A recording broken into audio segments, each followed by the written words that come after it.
তার জন্য ওনার বিদেহী আপনার মাগফিরাত কামনায় মহান রাব্বুল আলামিনের দরবারে শুকরিয়া আদায় করি। একজন বয়োজ্যেষ্ঠ মুসলমান ভাইয়ের জানাজায় মহান রাব্বুল আলামিন সকাল শুকরিয়া আদায় করি। সকলে বলি আলহামদুলিল্লাহ।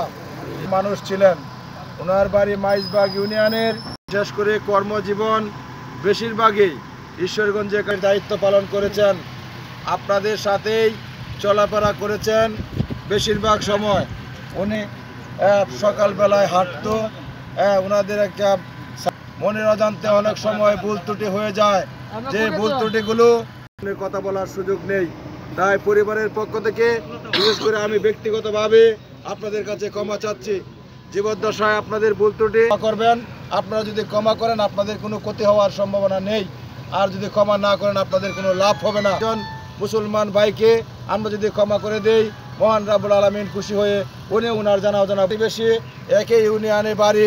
উনি আমাকে খুব আদর স্নেহ করতেন। ওনার ছোটো ভাই দেলোয়ার, ছোটোবেলা থেকেই আমাদের বন্ধুত্ব সম্পর্ক, সেই অনুষ্ঠানে অংশগ্রহণ করেছি।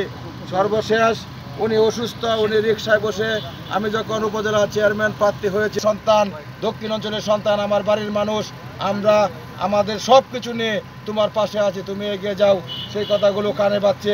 আজকে উনি লাশ, উনি আর কথা বলার সুযোগ নেই। তাই পরিবার বর্গ, তার সন্তান, তার ওয়ারিসান সকলে সুখাহত ব্যক্ত করে সকলে সুস্বাস্থ্য এবং দীর্ঘায়ু কামনা করে মহান রাব্বুল আলামিন যেন কুদ্দুস ভাইকে জান্নাতে সর্বোচ্চ মাকাম দান করেন, এই আশাবাদ ব্যক্ত করে আমার কথা শেষ করছি। আসসালামু আলাইকুম ওয়া রাহমাতুল্লাহি ওয়া বারাকাতুহু। বিসমিল্লাহির রহমানির রহিম। কাফা বিল মউতি ওয়াইজার। জানাজার নামাজে